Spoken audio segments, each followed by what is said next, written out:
Hello and welcome to the Power and Politics podcast. I'm Matthew, and today I have the pleasure of welcoming Joe Emilio onto the show. Joe, how are you doing? Hey Matt, thank you so much for having me. I'm doing very well. How are you doing? I'm good. I'm good. I'm so glad you could make it. I mean, between being on Newsflash, your wildly successful show, you also won the Free SA Young Leader Award in the media category, and you're now a highly successful documentary filmmaker. So it's been quite a year for you. It has. 2025 has come with a lot of blessings, no doubt. It's interesting because 2025 was the year that I decided I'm going to take the YouTube thing a little bit more seriously.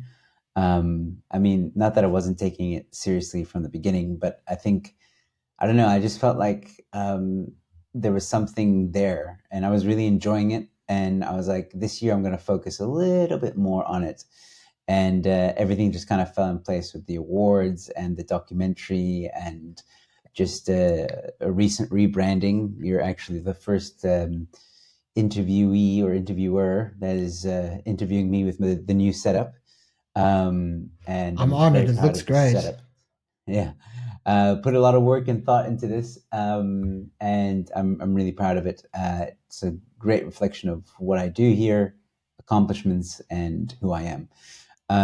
So yeah, I thought 2025 is going to be the year. I'm gunning to hopefully get 50,000 subscribers. I'm 15,000 subscribers away from that. That's the goal for this year. If we get more, awesome. If not, that's okay. As long as I hit 50,000, which I think being what we're 30th of July at the time of recording, so I think it's possible. You got Halfway through the time. year, yeah, I think I might even surpass it. Hopefully, we'll see. Maybe I just need to say No, of something course. controversial on your podcast. Well, hey, if you can help my podcast blow up, it's a win-win for both of us. So I look forward to that. But yeah, for anybody who's watching who may not be familiar with Joe, please like and subscribe to his channel as well. You certainly will not regret it. I actually wanted to start off by asking you a little bit about your documentary, Stolen Ground. Well, first of all, congratulations. I see that as of this evening, it's got over 141,000 views on YouTube. So, yeah, amazing stuff. And yeah, before we jump into the actual content matter, which is incredibly important, what actually inspired you to start filming this documentary in the first place? Yeah, you know what, Matt? It's been an interesting journey, and if you don't mind, I've got to start from the very beginning, which was a post on X, which was this account by the name of LP. Forget his real. I always forget his real name. I'm terrible with names, by the way. But I know You his remembered Twitter is mine, so L. I'm okay with that. Matt's very easy, and it's also written on the screen. Well, that's But but with LP, I did a video on a thread that he had made. He made like this long X thread, which basically showed different areas in the Western Cape and in South Africa that had basically been invaded by land invaders. So he would show like this very green, lush area, whether it be like in a small town or even sometimes a city. And then he'd show it like like maybe 2018, 2016, sometimes as far as back as 2000. And then he would show a recent photo of it in 2024, 2025, and how just shacks had just taken over the land. And I did a video on this, and this was like just after, um, again, it was one of the times that Cyril had said that land grabs are not happening in South Africa, not when he was in the Oh, Oval Office, before that. Um, yeah. he had, like, there was a thing, like the ANC was saying there's no land grabs or the government isn't taking land or whatever the case. So I Right. did They a were video saying also on, that farm attacks were not happening. Yeah, Or was that and like so I did a 2018 time? not that far back, but recently, like at the beginning of this year, like around February Oh, so or that's some of actually that. Yeah, separate. Oh, wow. I didn't even yeah. take notes. Oh, my goodness. So that's when I did the video, and then when I did the video, and I was just saying like, and I was actually saying, I think in the video I say, you know, land grabs are happening, and if you guys want me to investigate this even further, let me know. And a lot of comments were saying yes, please do. And a friend of mine, Clay Wilson, called me up, and he's another catalyst to encouraging me to do it. So he called me up and he said, "Dude, you got to do something." Like at this point, it wasn't even a documentary idea yet. It was just a well, let's see where this story goes. Let's see what we can find out because the original idea was to look into Grabau, Hermanus, and the racetrack, the Tygerberg Racetrack. And as we started to just do some light research, we realized that it's a monumental task to do all three areas. So we decided to scale it down quite a bit. And we chose the Tygerberg Racetrack because it's close to where Clay and I stay. So it's not difficult to get to. The previous owner, we found out, still lives in Cape Town, but he's in between Namibia and South Africa. But he still lives in Cape Town. So, okay, cool. That's easy to get to him then. And some other people that were in and around Cape Town at the time. Okay, cool. As we started to research, we were like, okay, this is becoming like I was thinking maybe a 20-minute episode, but then I'm realizing like, no, there's so much information. Maybe we should do a documentary. And Clay was like, no, that's a brilliant idea. Let's do that. And that's when it started to become okay, cool. How do we make a documentary? And it's a lot of research, a lot of time, a lot of just following the story. Every person I spoke to led me down a new direction, opened my eyes to what was really going on. The legislation, the PI Act, was a very big. It's not even a revelation because the PI Act's been around for so long, but it was just something that not a lot of people knew about. I didn't know about it before I started investigating this story, and it's such an important part of the story because it is the bad guy in the story. And the documentary focuses a lot on the PI Act. And yeah, JP Smith, interviewing him was fascinating. So yeah, it was just everything that just kind of fell in place, luckily for me. And one of the reasons why we couldn't do Grabau and Hermanus is that would have required traveling, security costs, accommodation costs, and there were some other ideas we wanted to do that would have required a budget. And I did try. I did try and get a budget for Stolen Ground, the first one, but I think because I was approaching people and they're not really sure who I am. I don't really have a film behind me yet. I don't, you know, I've made like a YouTube channel. Okay, fine. But a YouTube channel and doing daily videos is different to doing a full length 1 hour documentary that at this scale.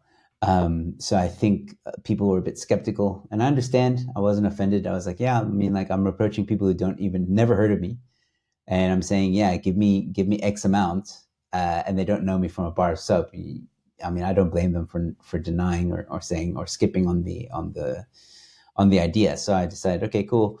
I'm probably not going to get funding unless I can produce something to show people what I can do. And luckily, I had equipment that I like. I had my mic here that you see there. Yeah. I used my phone to film. Everything was filmed on an iPhone, and just determination and sacrificing a lot of time with family, and just getting it done. But it was very interesting. The journey with my the as I was finding out things, I would tell my wife, obviously, because I had to tell someone. Like I couldn't just not say Right. anything. No, of course, Um, of course. I had to like talk to someone about it, and my wife. I confided in my wife, and a lot of the stuff that was being found. And she's, I don't know if you know. Are you on X? I am. Okay. Do you know Sky ZA? Very Sky popular account. ZA. I feel like it sounds familiar, Oh, that's my wife. but I may be So mistaken. she, Oh, so that's your wife. yeah, I'll send you a link at some point. But that's my wife, and she she was like, "Oh, can I not post about that?" Like, no, we got to be very quiet. You got to because when I was filming this, I was very quiet about it. I would only give updates to my members on my YouTube channel, and very vague updates. Like I was never detailed. Like even when I was talking about Chris Liebenberg. I never said his name. I would say the main character. I'm trying to get a hold of the main character. I'm trying to interview the main character. Right.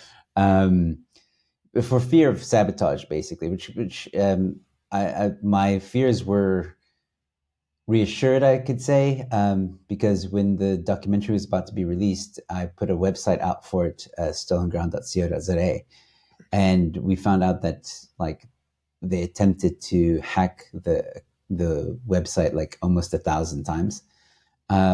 So Almost a thousand so times. yeah, and that's before the documentary is even released. Like nobody knows. Well, so I only someone released the really trailer. did not want this thing to get out. Yeah, and I would imagine. I think it was like if you watch the documentary, if anybody watches the documentary, there's a lot of allegations or how's the right word to say? Like, yeah, there's a lot of accusations at politicians that are behind these land grabs. So I Right. would imagine that some politicians didn't want this story to get out. Whether or not they're named or not named is not the point. That people, there are individuals who will not want me to be investigating this and releasing some of the stuff.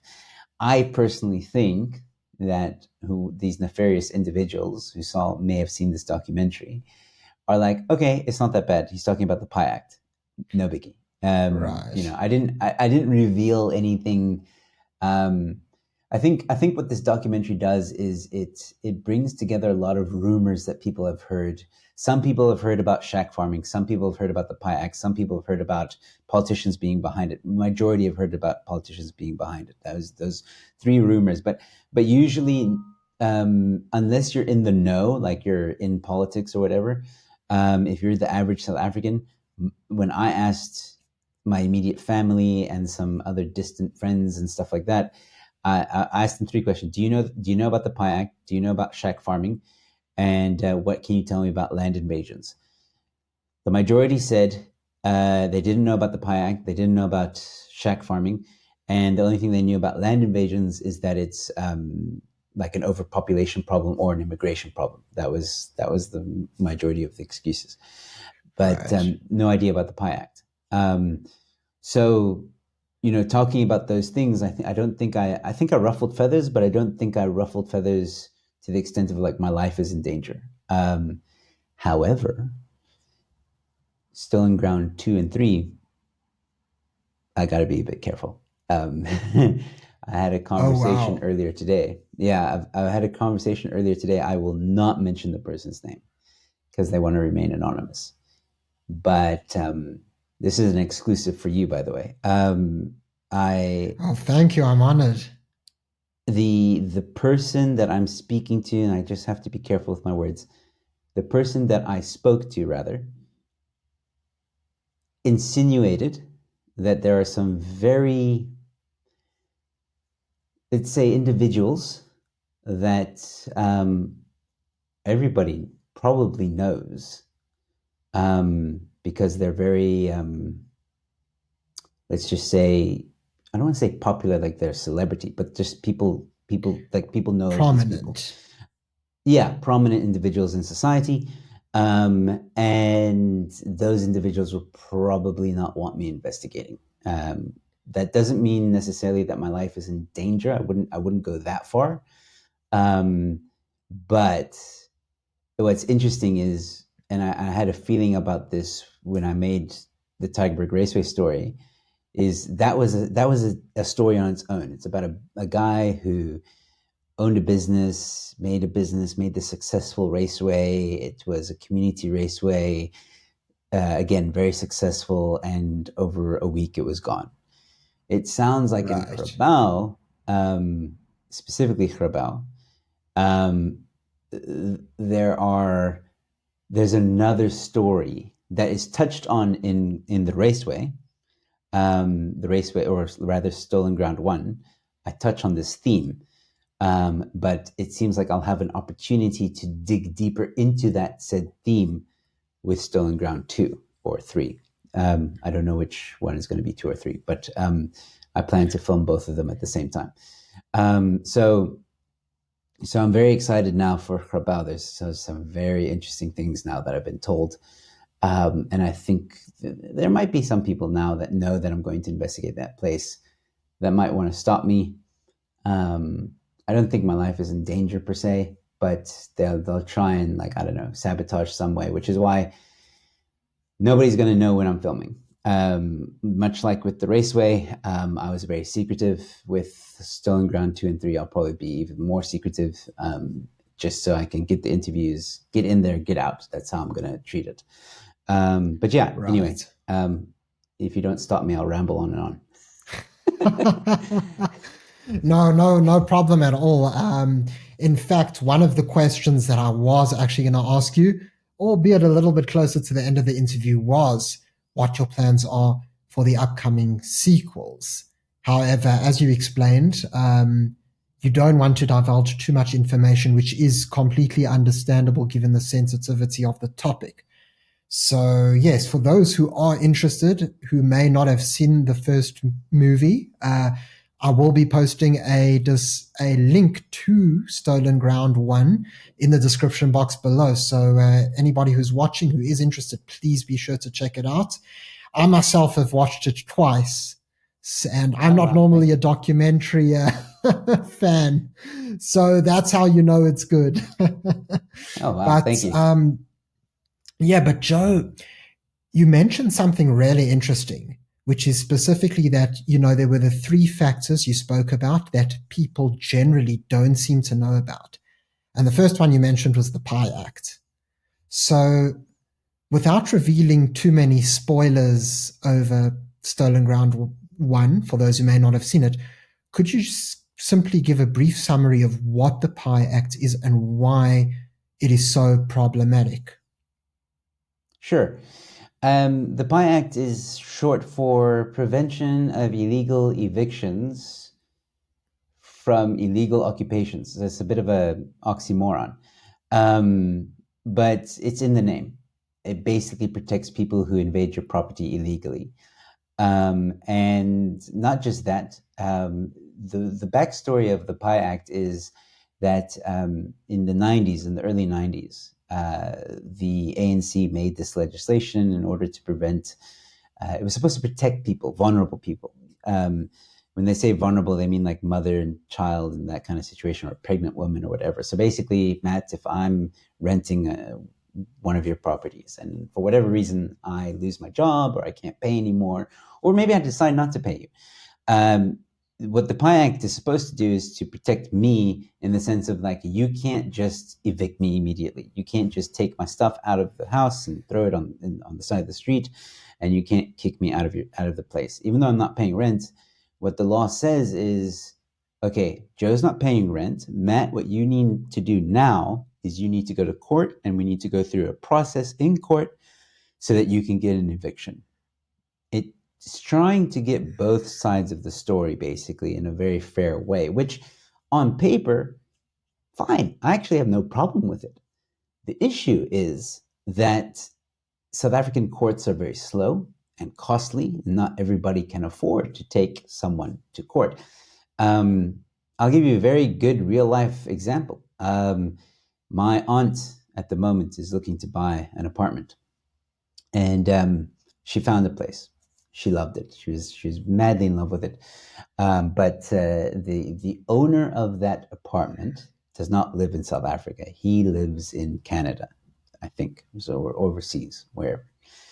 And But he had hired a real estate agent to sort out the place and make sure the place is well kept and wada. And the real estate agent rented it out to individuals who hadn't paid rent in about 6 months, which is why the landowner was like, okay, these guys aren't paying rent.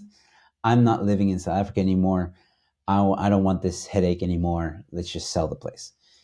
And so my aunt found the place. The people that were in that apartment said that they would leave by the end of the month, being July. And they didn't. They're still there. And They're still there to this day. To this day, they're still there. And they literally told the real estate agent they're not moving. Take us to court. And again, now that landowner has to cough up the money to take these individuals to court, which could take years, by the way. These eviction processes are not quick. They're not 2-3 months processes. They're years. And luckily, and this is how frequent it happens. This is something my aunt told me that I thought was very interesting.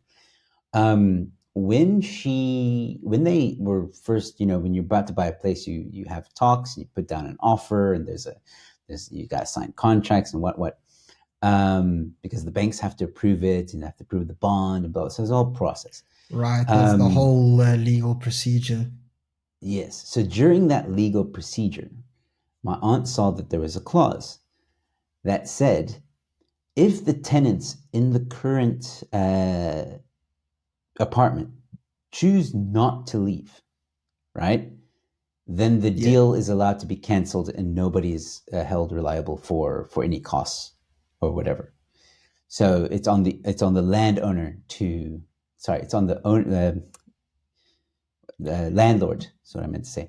It's on the landlord to cover costs and to deal with the situation. So the deal is just, like my aunt doesn't have to worry about anything. She can walk away. But the fact that there's a clause like that in a contract when you're about to buy a place, just shows you how frequently it happens.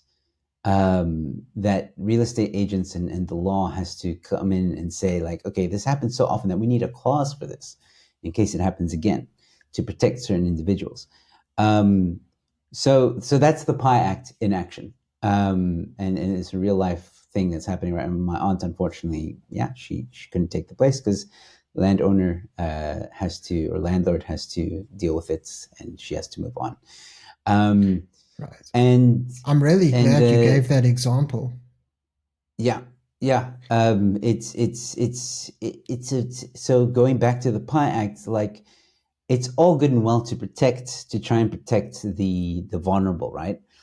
But what has happened is, because the PI Act is so poorly written.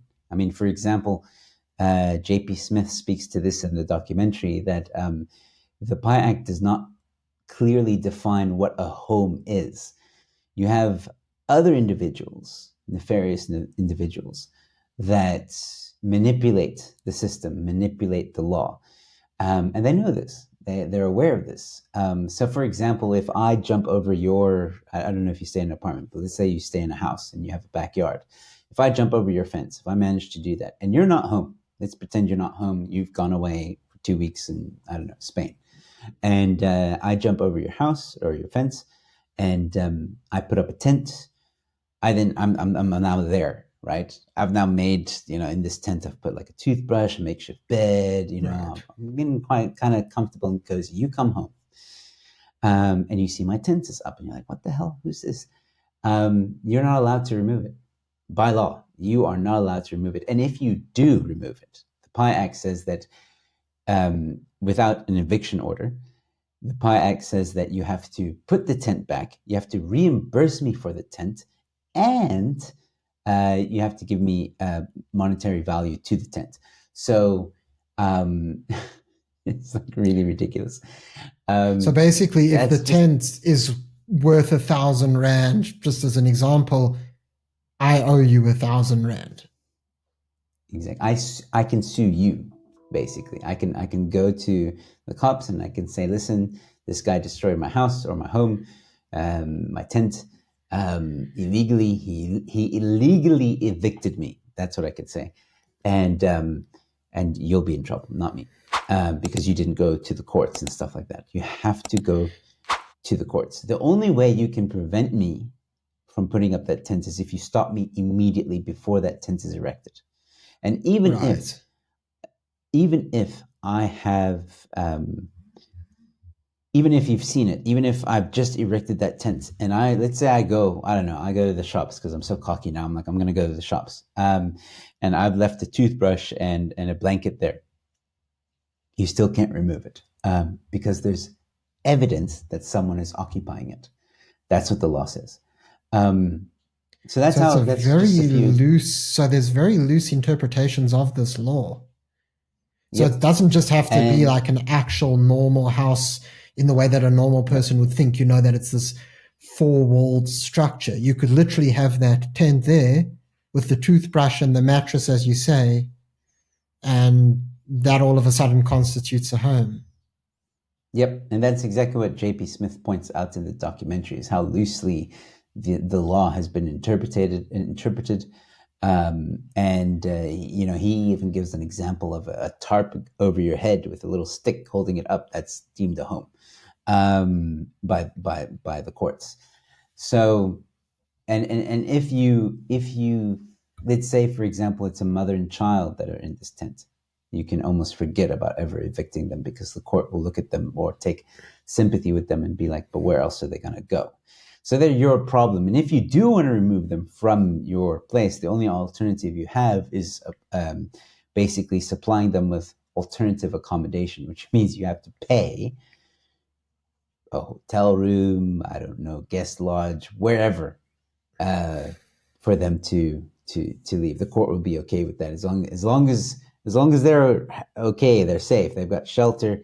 The court will say, okay, well then provide them alternative accommodation, and they can leave your premises.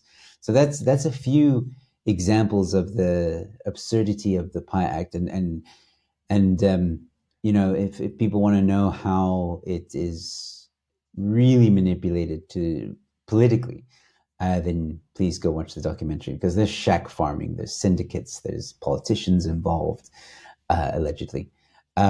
So yeah, there's a lot more to this story, and that's why I want to do a 2 and a 3, is because it's not just the PI Act. The PI Act is definitely a legislation that allows for manipulation and nefarious people to operate in doing these nefarious things and these illegal things. But every Yeah. land invasion, I think, has its own story and its own. It's almost like the PI Act was written. Um, maybe at the time. Okay, I'll give credit, or I'll give it benefit of doubt. Maybe in Nelson Mandela's ANC, there was this idea of, let's make an act to prevent apartheid era uh, transgressions from happening Removals, we again. could call it. Yes, yeah. We don't want that to happen again. So let's make this PI Act to try and protect those people. Okay, fine. I can give benefit of the doubt for that. I agree with that. Let's not let that happen again. There does need to be some protection to the illegal occupier to some degree. Like, for example, like, you can't kill the person, right? Like, but that Right. that's Right. murder. That's already protected.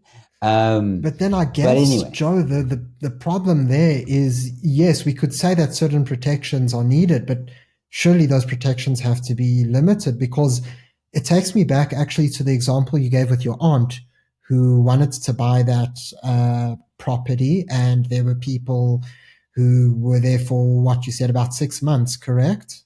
yeah, Without it was roughly paying. about 6 months. Yeah. Yes. And it just makes me think, well, if I'm looking to invest in South Africa, say I am interested in the property market, what guarantee is there that I'm going Mm-hmm. to be able to rent my place out, keep getting rental income, not have a Yeah. problem, not have some sort of illegal occupancy? I mean, this is hugely problematic.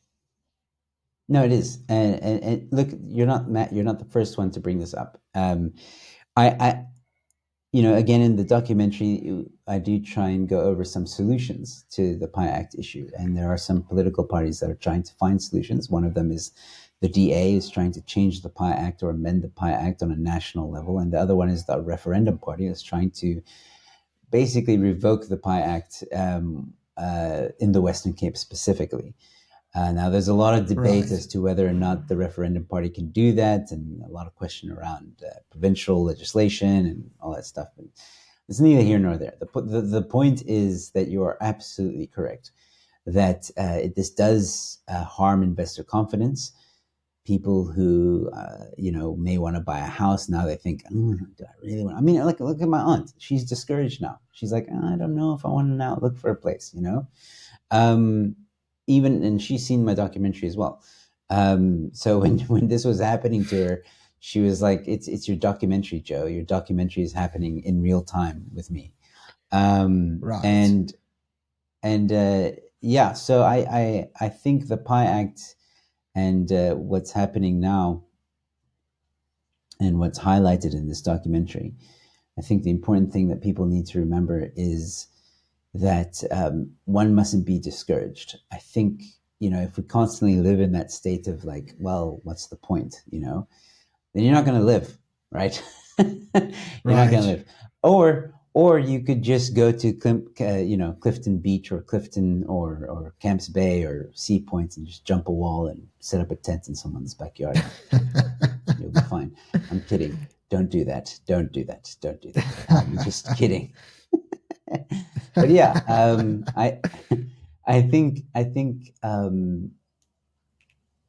one thing I just want to get across as well is that while people or individuals with very powerful influence manage to manipulate the PI Act, there are definitely more. The point I was getting at earlier with Grabau and Hermanus is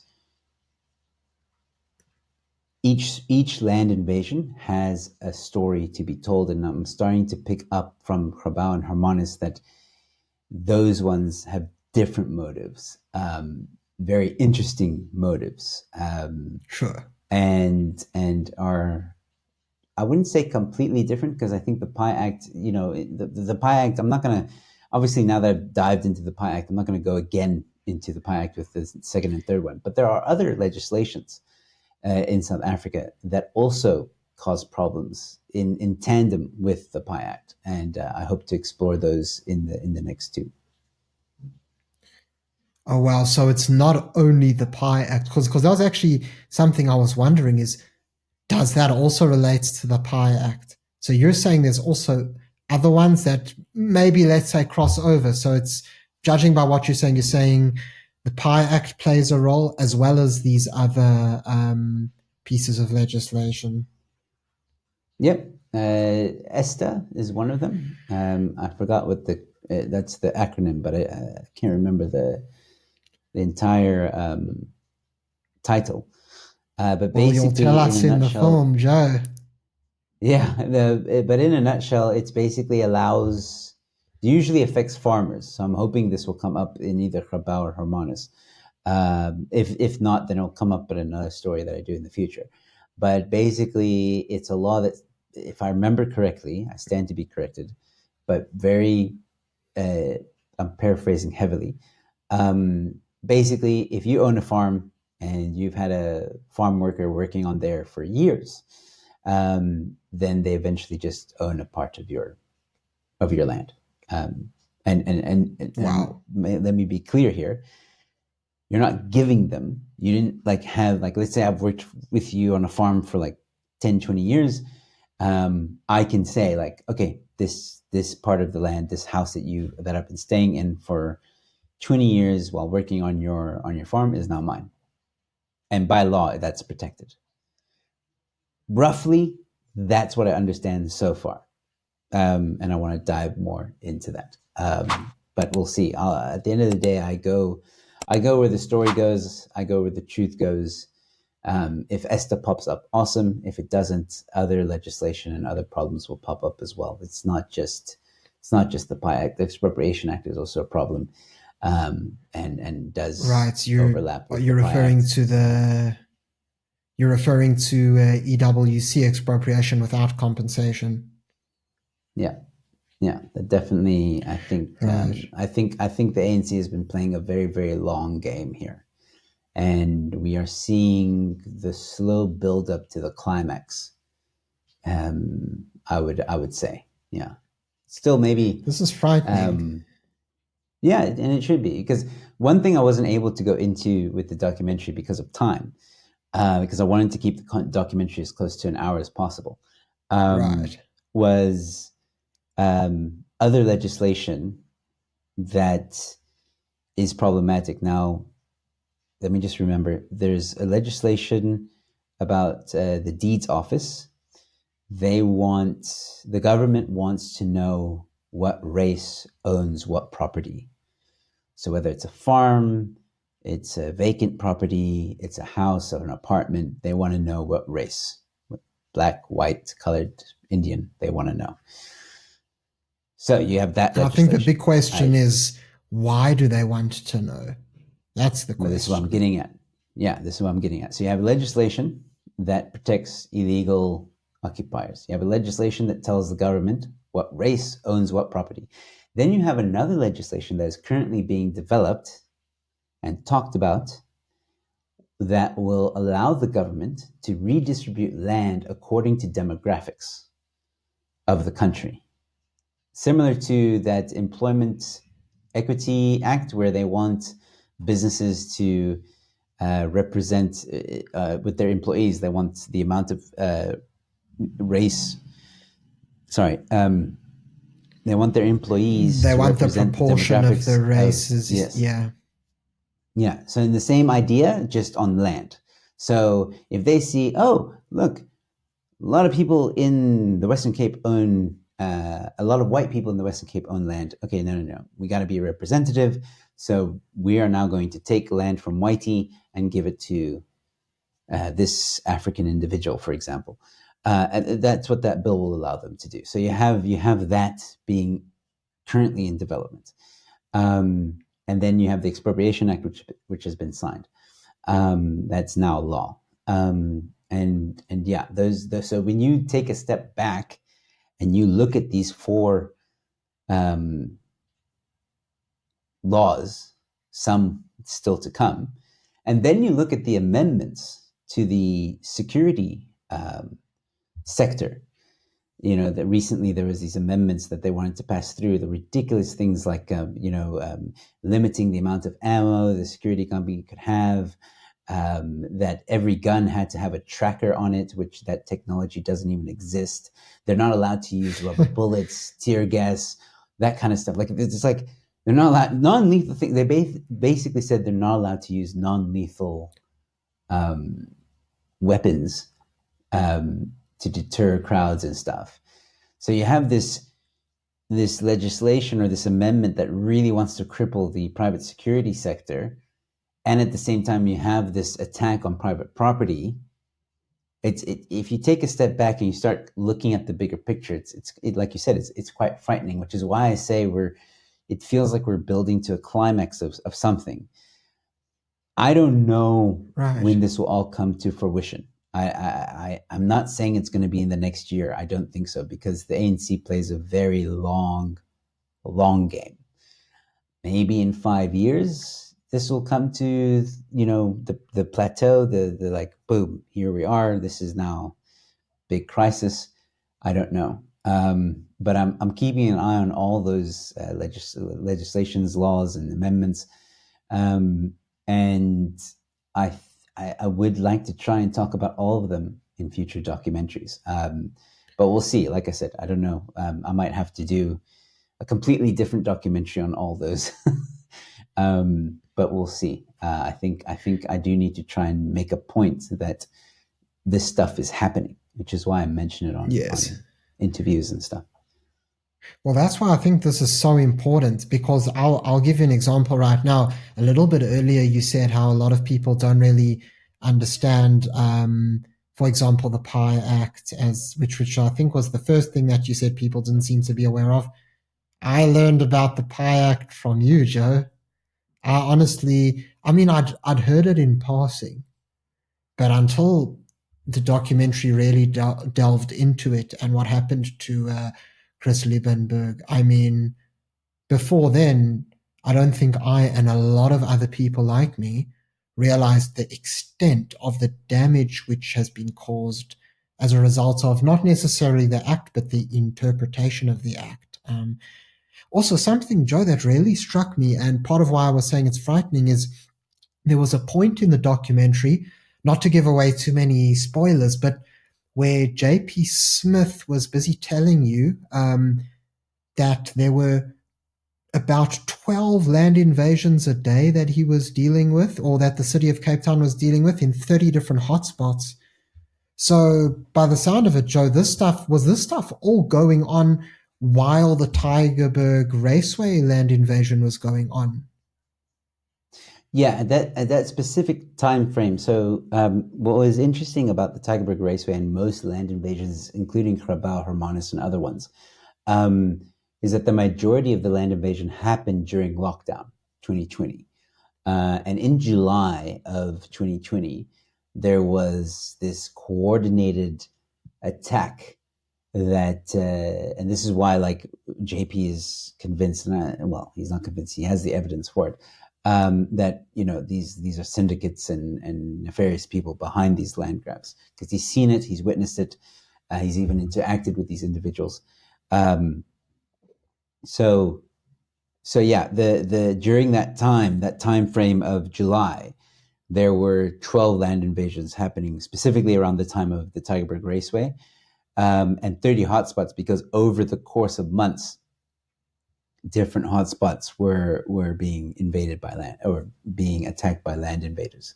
Um, so yeah, it's quite an interesting and scary thing. I think I'm I'm I'm, I'm going to try and release another portion of JP's interview soon, hopefully, where he goes through the stats of land invasions over the past few years, and it's freaking scary, man. Like, he goes through what the city was able to prevent, and I think he said the city was able to prevent 200,000 land grabs. That's what they were able to prevent. And then, 200,000. yeah, something like that. It's like a crazy number. Unbelievable. And that's And just then what they were he's able to prevent. And then you've exactly, still obviously got um, the ones that they weren't able to prevent, and maybe some that were unaccounted for. yep. And according to the data, what he sees, or what they noticed, is he's like, he gave like some crazy number as well. Like, I don't know, it was like, let's say for argument's sake, it was 100,000. He says like there was like 100,000 land grabs between this date and that date, lockdown, and let's say 2022, for argument's sake. The point I'm trying to make is the majority of land grabs that happened was all happened during the first few months of lockdown. The majority of land grabs happened during that short amount of time. Since lockdown has eased, since we're out of it, there hasn't been a lot of land grabs. There's been a few thousands, yes, but it's nowhere near um, what it was during lockdown. Nowhere near. It was a complete and utter free for all, and especially because during lockdown, one of the legislations, or one of the COVID regulations, was that the courts were not allowed to evict people, so you couldn't be evicted from your home, which again was done for good reasons, because some people lost their jobs. I was one of them. I lost my business during lockdown, and couldn't, like, struggled to pay rent. If it wasn't for my wife's business, I don't think we would have made it. But we would have been one of those people that would have been, shit, we don't have work, we don't have a job, we're not making money, the whole world shut down, no one's doing anything, you know. So you can understand why that COVID regulation was there. But again, nefarious people took advantage. And they knew that not a lot of people are out. We were all locked inside. Okay, perfect opportunity. Let's go out, coordinate this shit up, set up shacks everywhere. Boom. and they're not allowed to be evicted. Right. So it's like the perfect storm. Yeah, that's true because I mean, of course, those who watch the documentary would know, but the pictures coming out of there, that wasn't just like a simple incident of, you know, me deciding to not pay my rent and remain in a building and the landlord's having trouble kicking me out. Those looked like apocalyptic pictures. I mean, the riots that were going on, the way that the police had to come in there and from the way JP Smith was speaking, you could probably tell me a little bit more about this, but it sounds like they were in there for quite a few days. They kept on going back in, but then it got to a stage there were petrol bombs. And so it seems, Joe, that they were actually unable, the police, who are supposed to specialize in this, were unable to de escalate the situation and get the land invaders under control. Yeah, look, I think it's important for me to say that, that JP Smith is getting a lot of hate these days for many reasons. But when I interviewed him, I saw no reason to think that this man is not trying his best to protect the citizens of the Western Cape, and he's working very hard. There might be some corrupt people around him in one way or another, but as for him being a bad guy, no. I think JP is a stand-up guy. I think he's really trying his best to do what he can under severe pressure and legislation that works against him, and the DA for that matter. Right. He's one of the few politicians I like, and that's just because of my interactions with him on a personal level. Having said that, though, during that time, they were heavily understaffed. They don't have a lot of vehicles to work with, and he says it in the documentary, you're going to one area to deal with that land invasion. By the time you're done with that area, the previous area that you were at are now starting to re-erect shacks. But the problem is you can't go straight back there because you've got somewhere else that you need to go to deal with that. So you're constantly being taken from pillar to post, trying to calm the situation. And at the same time, the South African Human Rights Commission gets involved to say, hold on, because let me take a step back. So what the city tried to do was get an interdict in order to bypass that COVID regulation law that said you couldn't evict. They were like, the city was basically saying, listen, this is exceptional circumstances here. We have people invading land. This is not good. Courts, we need you to say that we can evict these people. And the South African Human Rights Commission got involved and said, no, you can't do that. And they won, specifically with the raceway. They won against the raceway. So then it was a free-for-all. That's why there was a point where people say that the cops were just standing there. And this is probably when they got the results of the hearing saying, you guys are not allowed to evict people. Right. They weren't. They had to stand by and watch it happen by law. So, and I imagine this happened with other areas as well. I know that Grabouw also exploded during that time. And it is, again, it was just a storm in a teacup. Yeah. Right. And I guess that also raises another important question, because as you explained, JP Smith has been getting a lot of flack, and of course we don't want outrage to necessarily be misdirected. And so just to sort of clarify things, so it's a DA run city, in a DA run province, but then of course it's a GNU run country on the national level, and SAPS is obviously under national jurisdiction. And so my question is, Joe, who actually is responsible for handling these kinds of land invasion situations? Where do you point the fingers when they go wrong? Yeah, with the Western Cape, it's a bit of a tricky one because, as you mentioned, the DA runs the Western Cape. But at the end of the day, national legislation trumps provincial legislation. In other words, the PI Act is law, and there's nothing that the DA can do to change it unless they try and amend it. And then they've got to go through Parliament, and they've got to go through the whole process of trying to do that. Or unless other parties get involved, like the referendum party, and try and change it on a provincial level, and then that's a whole nother fight on its own. Having said that, though, who do you point the finger at? The ANC. They wrote this legislation. They put it into law. They are the ones that have, dare I say, benefited from it, allegedly. At least that's my opinion.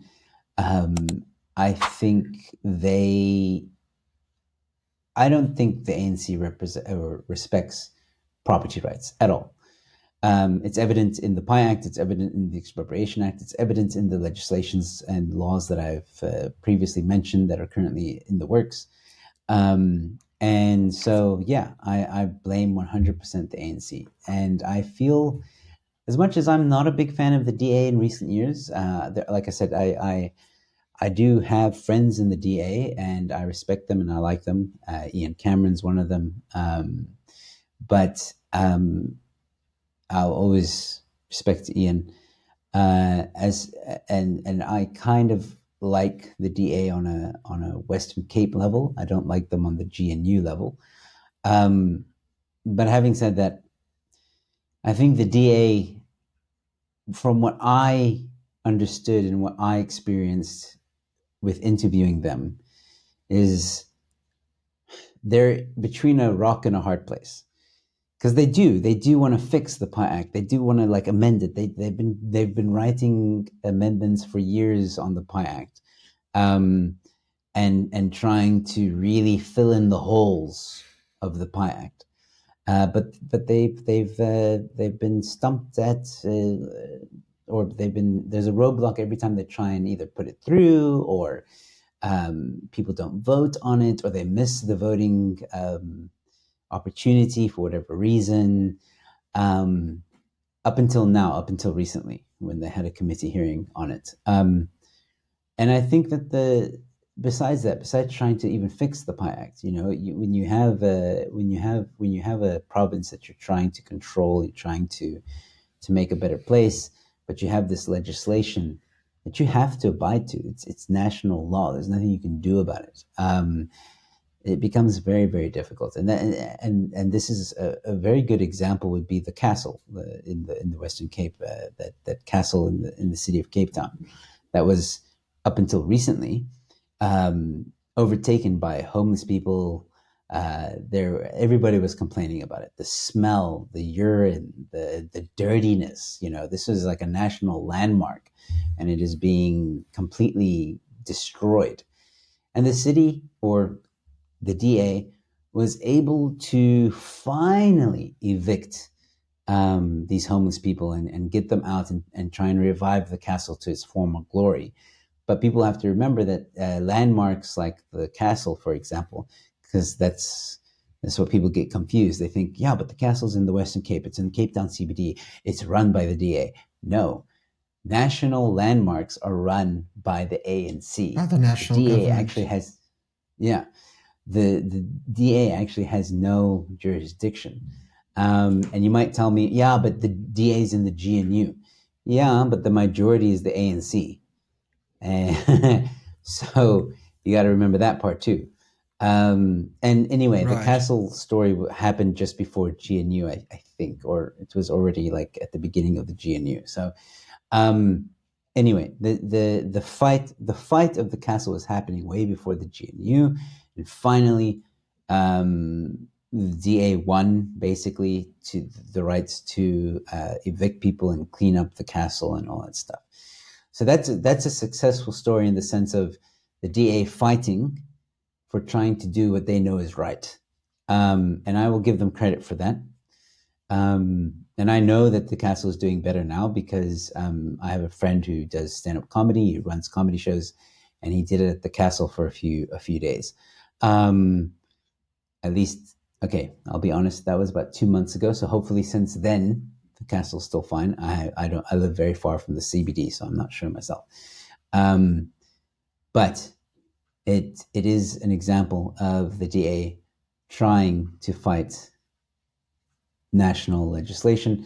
There was another recently, a few weeks ago, the DA was, I think it was the Mayor Jordan was talking in front of a squatter camp and saying how they finally got the eviction, like they're okay to evict people who are squatting in this area. I forgot the area, but it was also in Cape Town.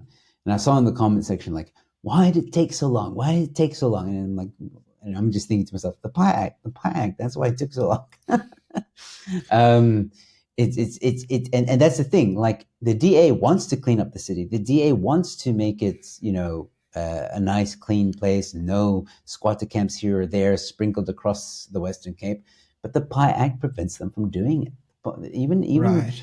we've spoken a lot about private, but this affects municipalities as well. And in the documentary, Luyolo, who's the DA spokesperson on human settlements, he also says how sometimes when municipal land gets taken or land invasion happens on municipal land, the municipalities don't want to take it to court because of the expense. And remember, that's taxpayer money that's going to go now into courts, and it's a lengthy court process again. And they're like, we're going to spend millions of rands going to court, or we can just and there's no guarantee use this you're budget gonna for win. something else. Yeah, that's the other thing. And I mean, like take the race course now, for example. That is that was land leased to Chris. Uh, that was land. Just adding a few vibes to the show. Yeah. that was land leased to Cape Town was leasing that land to Chris. Okay. So there's a clause in there that I don't agree with between Chris and the city about how Chris needs to protect the land, and if land invasions happen, then he must deal with the brunt of the expenses to get those people off. I don't agree with that. I think it should also be the city's responsibility. But anyway, that's neither here nor there. At the end of the day, and he's one person. Yeah, exactly. I but don't at the see end of how the one day, person can shoulder that whole duty, but yeah, I'm with you on that one. 100%, 100%. And but again, neither here nor there. The point I'm trying to make is that was technically, you could say municipal land, you could say government land, you can call it whatever you want. The point is, it wasn't owned by Chris. Like he didn't have sole Right. ownership of it. But he did have ownership of what he built on the land. That was his. That was all him. But anyway, the point I'm trying to make right now is whether or not it is private or municipal, the municipality has to then basically take those individuals to courts. And like I was saying, with the Tygerberg Raceway, look at it now. You've got this sea of shacks over it. How do you remove those people? How do you begin an eviction process? And even if you did do an eviction, you got these people off the land and blah, blah, blah. I don't think that land is going to be good for a raceway. I don't think it's going to be good for anything, let alone a raceway.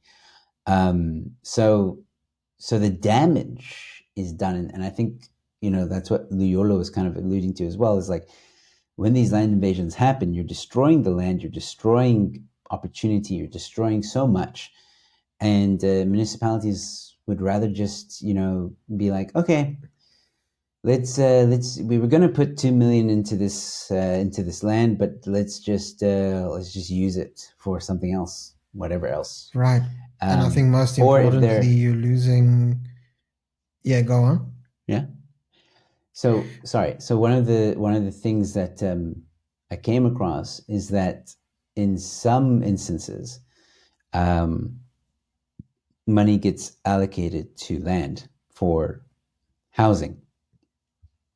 And what's interesting is that in some instances, there's a budget, right? There's a budget now. They've drawn up the plans. They've said, okay, cool, we're going to use this land for housing projects and blah blah. Here's the budget. It's 60 million rand, for example. Okay. Then a land invasion happens on that land that was earmarked for housing, and the municipality goes, or whoever the city goes, ah, crap. Okay, well, we can either spend a bit of the 60 million to try and get these people off, or we can put it somewhere else because it's going to be a lengthy process to take them to court. Who knows where we can put them? We also have to provide Yeah, that becomes an easy decision. Yeah. But sometimes the budget just disappears.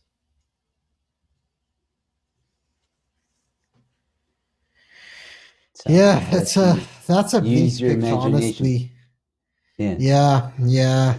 But you see, this is where I sometimes, just going back to that whole, talk around the DA. Before I say what I say, anybody who wants to call me out, I'm not a DA member. I'm not a spokesman for the DA. That's not what this is. But we just got to be realistic. I'm not either. Yeah, I know, Joe. But like the thing is, this is what annoys me, right? Is that there always seems to be this insanely high bar for the DA, right? Like if the DA fails on anything, everybody just craps on them. You guys have failed us. What are you doing? Get out of the GNU, because it's always that whole situation. But I feel like the DA is between a rock and a hard place, right? Because ultimately, you're 22% of the vote. And in the GNU, I think the GNU is like 68% or close to 70%. But still, even though you do hold a share of power, so obviously, if you don't support the ANC needs to get its support from elsewhere. You're still not the decision maker. I'm just saying, on the national level. And it's like you said, the DA is looking to, well as the referendum party, but specifically the DA is looking to make these amendments to the PI Act. But it just makes me wonder, is there even a small chance that it's even going to pass? Because let's be honest here, the ANC, according to what you've said, and yeah, I definitely believe that, the ANC has their agenda. They're never going to support this.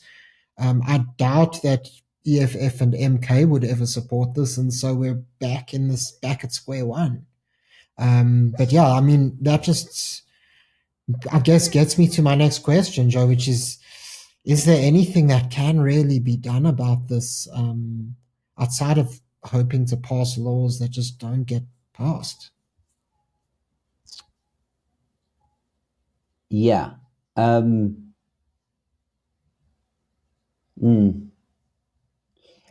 find it difficult to believe that the DA can pull it off to amend the legislation. I wouldn't say it's impossible, but it's very improbable. Simply because at a national level, you've got a lot of communist, socialist parties that you just don't have the numbers. Yeah. Even with the RP doing it on a provincial level, they've also got a lot of work ahead of them and a battle that is almost unknown, because you're essentially, like I said earlier, national legislation trumps provincial legislation. Right. So there's a battle there. There's going to be an inconsistency. There's going to be a bit of a butting of heads. So that's going to be something that the courts are going to have to decide. There is something called necessity, though, in law, and just very briefly, if whoever is fighting to get the PI Act repealed, if they can prove that it is a necessity to get it repealed, they can win. They can win, and the court could say, okay, cool, you win. We got to repeal the PI Act. It needs to be relooked immediately, blah, blah. And what that basically means, what necessity basically means in law is, and Martin van Staden from the Free Market Foundation can probably explain this way better than I can, because I've watched him talk about it, is how he explains it is, let's say you're walking in the parking lot of a mall or whatever, and you see a baby in the car. It's crying. It's hot. You know that baby's not crying because it's not just thirsty or wants food, but probably is about to die. And you break the windshield and you get that baby out of the car. Now, let's say the parents come back. They argue, but oh no, we were just gone for 2 minutes. You didn't have to break the car. I'm going to sue you because it's now damage to my vehicle, and I think you're trying to kidnap my kid, blah, blah. Now, there's a whole fight. You go to court. You can argue that, one, the baby was left in the car, and it was crying, and it was hot, and I thought it was going to die, and I wanted to save it. It was a necessity to damage this other person's property in order to save a life. Right. And the court would probably rule in your favor under necessity. There was no reason to believe otherwise, that you didn't have some nefarious agenda here. You weren't trying to break the window to get a cell phone or something else. You literally were trying to save a life. And so if that can be applied in the same way for the PI Act, where the PI Act is costing lives, and in many ways it is, because you're forcing, when land invasions happen, and JP speaks to this, when land invasions happen, you're condemning people. You're condemning people to a life of really inhumane situations. There's no sewages. There's no service delivery, because dump trucks can't get in there. Not even fire trucks can get in there if there's a fire that breaks out because of illegal connections. So now you have fires breaking out. People die, right? People die from diseases. They die from just poor living conditions. That's a problem. And if whoever is fighting to get this PI Act repealed, then they should make that argument that people are dying because of this PI Act, and it needs to be relooked. That's one solution. Another solution, and this is a bit of a plug for me, is to support my work, to support me in helping me produce more of these stories about land grabs in South Africa, because I think the more we talk about them, the more we dig deep and we find out the truth about them and bring them to light. Documentaries like this, stories like this, help shift perspective, help shift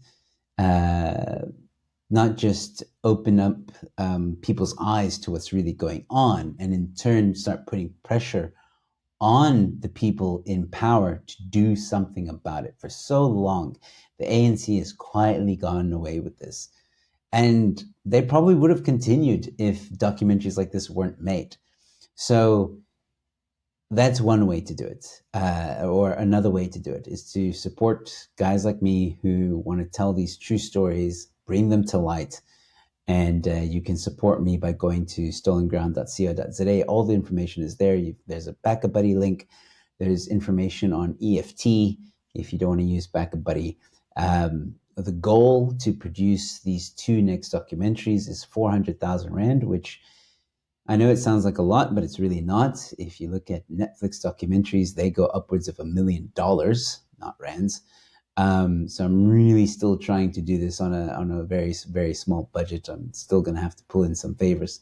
But luckily I have a team who is also just as ambitious and passionate as I am to tell the truth about land grabs in South Africa. And I'm very excited to tell the story of Grabau and Hermanus. And who knows, after those two are done, I might move on from the Western Cape and go into other parts of South Africa and probably do some other documentaries. I don't know. I'll see. But anyway, I think I do believe that bringing these stories to light are one way of fighting the problem. Because if you don't shine a light on the darkness, then the darkness is going to continue being darkness. And the only way you can change that is by shining a light on it. So that's what I'm doing with these documentaries.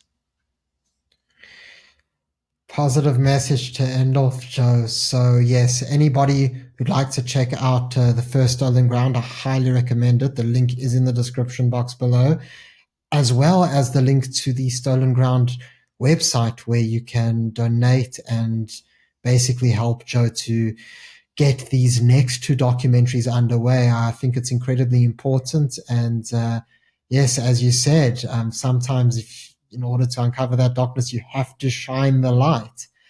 Anyway, Joe, I really look forward to seeing what you do come up with.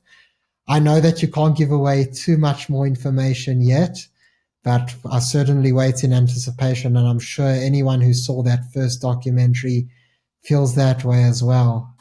Joe, thanks for coming on the show. I appreciate your time. Thanks, Matt. It was a pleasure. Yeah, hope to chat to you soon. Same here. And so thanks everybody for watching that episode.